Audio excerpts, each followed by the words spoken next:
নমস্কার, আমি বিপাশা। নমস্কার, আমি পম্পি। স্বাদের যুগলবন্দি চ্যানেলে আপনাদের সবাইকে স্বাগত জানাই। কিছু রান্নার কিন্তু কোনো বয়স হয় না, শুধু থেকে যায় তার প্রতি একটা অমর টান।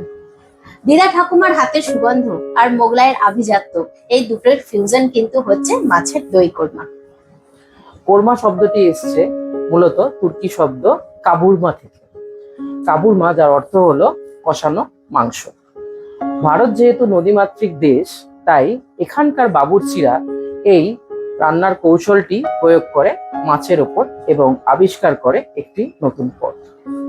দই কোরমা অনেকভাবেই বানানো যায়, মানে মাছের দই কোরমা অনেকভাবেই বানানো যায়, কিন্তু আমরা আজ এটি খুব ঘরোয়া সহজ পদ্ধতিতে আমাদের হেসেলে বানাবো, কিন্তু যা আপনাদের সাধারণ দুপুরকেও কিন্তু করে তুলবে একেবারে অসাধারণ।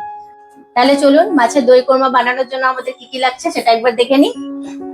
এখানে নিয়েছি আমরা 700 গ্রামের মতো কাতল মাছ, যা সুন্দর করে কেটে ধুয়ে পরিষ্কার করে রাখা হয়েছে।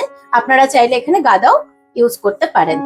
এখানে নেওয়া হয়েছে 200 গ্রাম টক দই, দুটো মাঝারি সাইজের পেঁয়াজ ঝিরি করে রাখা হয়েছে, রসুন বাটা, আদা বাটা, শুকনো লঙ্কা বাটা, তেজপাতা, গোটা গরম মশলা ও জিরে, চিনি, হলুদ গুঁড়ো, ঘি, সর্ষের তেল ও 4 থেকে 5টা কাঁচা লঙ্কা।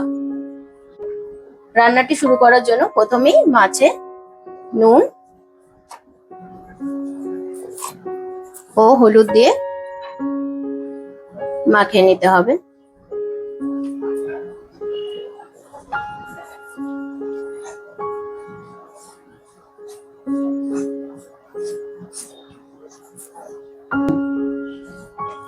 নুন ও হলুদ সুন্দর করে মাছগুলিতে মাখিয়ে নেওয়া হয়েছে। এবার একটি বড় পাত্রে এই দইটি ঢেলে দিতে হবে ও এটাকে সুন্দর করে ফেটিয়ে নিতে হবে। দইটাকে এবার আমরা সুন্দর করে ফেটিয়ে নিচ্ছি, যাতে এর মধ্যে কোনো লাম্প না থেকে যায়। দইটা ফেটানো হয়ে গেছে, এখন এর মধ্যে আমরা একে একে এই বাটা মশলাগুলো অ্যাড করে দেব। প্রথমেই দিলাম শুকনো লঙ্কার পেস্টটা, রসুন বাটা, আদা বাটা,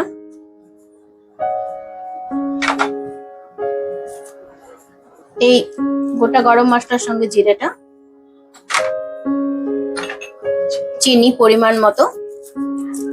আচ্ছা, বলে রাখি এই রান্নাটা কিন্তু একটু টক মিষ্টি ঝাল হবে, তাই চিনির পরিমাণটা আপনারা দই কতটা টক সেই বুঝে দেবেন।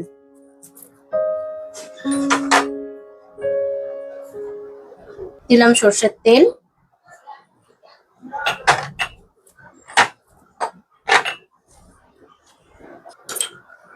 ঘি,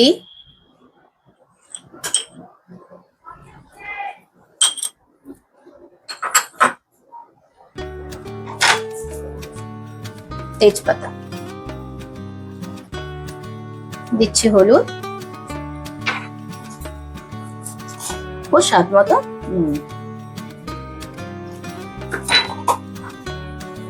আবার এটাকে সুন্দর করে একটু মাখিয়ে নিতে হবে।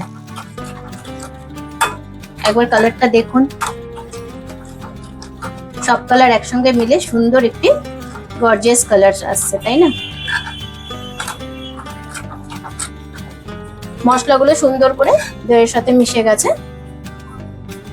এখন আমরা এর মধ্যে একে একে এই নুন হলুদ মাখিয়ে রাখা মাছগুলো ছেড়ে দেব।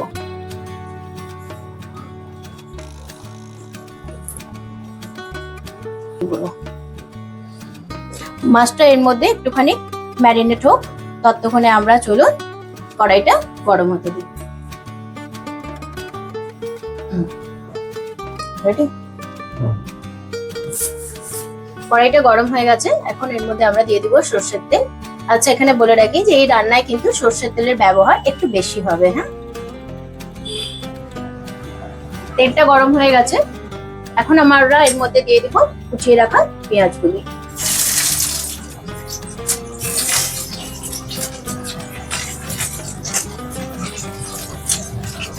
পেঁয়াজটা একটু ব্রাউন করে ভাজা হলেই তার মধ্যে আমরা ছেড়ে দেবো আমাদের ম্যারিনেট করে রাখা মাছটি। তাহলে এখানে মিডিয়াম আছে পেঁয়াজগুলোকে আমরা ভেজে নিচ্ছি।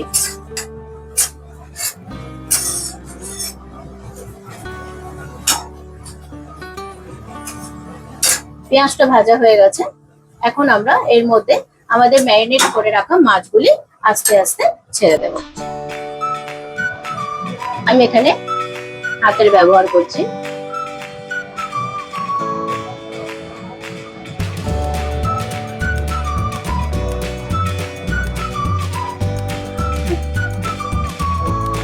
দেখুন সুন্দর করে এর মধ্যে মাছগুলি ছেড়ে দিয়েছি।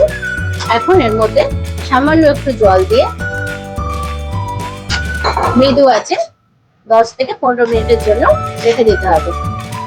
মাঝে মাঝে কিন্তু এটা একটু নেড়ে দিতে হবে যাতে মাছটা নিচে না লেগে যায়। এবার আমরা ঢাকনাটা এর মধ্যে চাপিয়ে দিলাম।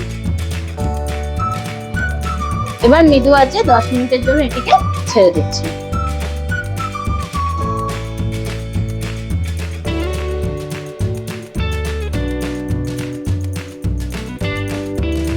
চলুন তাহলে ঢাকনাটা তুলে দেখা যাক। একবার দেখুন, এটা কিন্তু খুব সুন্দর একটা সুগন্ধ বেরিয়ে আসছে। তার সঙ্গে সঙ্গে মাছটাও কিন্তু প্রায় 60% মতো সেদ্ধ হয়ে গেছে। এখন আমাদেরকে আস্তে আস্তে মাছগুলোকে উল্টে দিতে হবে।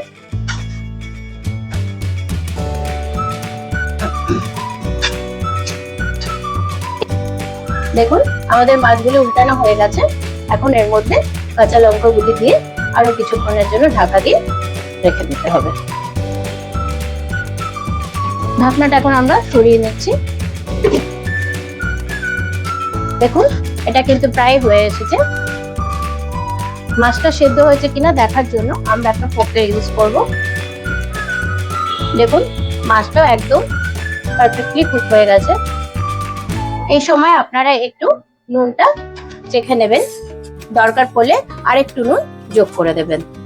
এখন এটাকে আমরা হাই ফ্লেমে রাখবো 1 মিনিটের জন্য।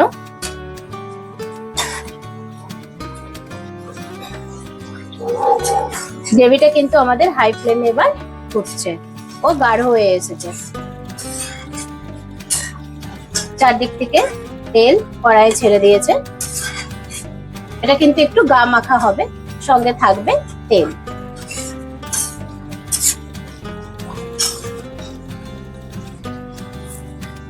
এবার গ্যাসের ফ্লেমটাকে একদম কম করে দিলাম। দেখুন আপনাদেরকে দেখাই, গ্রেভিটাও একদম ঠিক হয়ে গেছে। দেখুন মাছগুলো একটুও ভাঙেনি ও গন্ধটা আপনাদের কাছে আমরা পৌঁছে দিতে পারছি না। রেসিপিটা তো পৌঁছে দিচ্ছি, আপনারা এরকম ভাবে বানাবেন ও আমাদেরকে কমেন্টে জানাবেন। গ্যাসের ফ্লেমটা অফ করে দিলাম। আপনারা চাইলে আরো কয়েকটা কাঁচা লঙ্কা এর উপরে দিয়ে দিতে পারেন। এখন গ্যাসের ফ্লেমটা অফ করে এটাকে ঢাকা দিয়ে আরো 10 থেকে 15 মিনিটের জন্য রেখে দিলেই তৈরি হয়ে যাবে আপনাদের দই কোরমা মাছের। ঠিক আছে,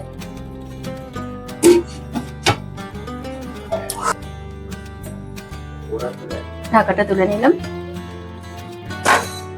এবার দেখুন রান্নাটা কিন্তু একদম পারফেক্টলি রেডি।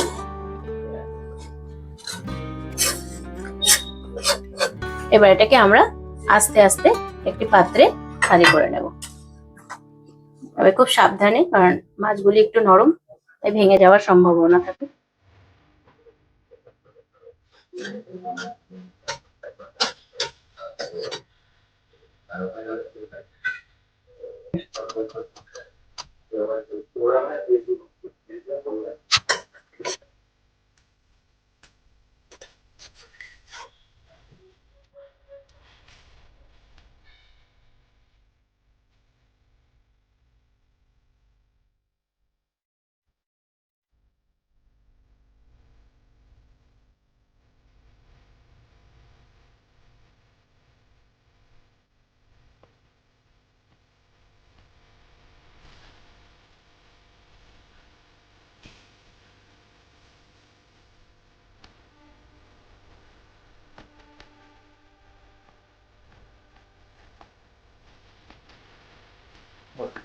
তাহলে চলুন এবার এটাকে গরম গরম ভাতের সাথে আপনাদেরকে পরিবেশন করে দেখাচ্ছি।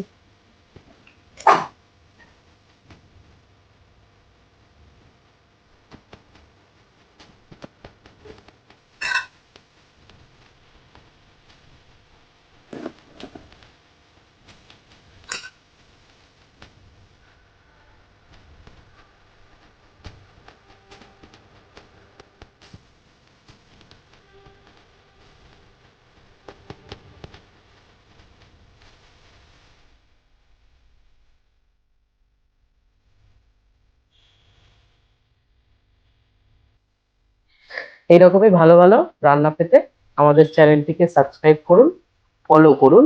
আর রান্নাটি যদি ভালো লাগে তাহলে লাইক অবশ্যই করবেন। হ্যাঁ, একটা করে লাইক কিন্তু দিয়ে যাবেন। হ্যাঁ, কারণ আমরা খুব ভালোবেসে আপনাদের জন্য রান্নাগুলি করি। আর আপনাদের ভালোবাসাই কিন্তু আমাদের আগামী পথে চলার প্রেরণা। নমস্কার।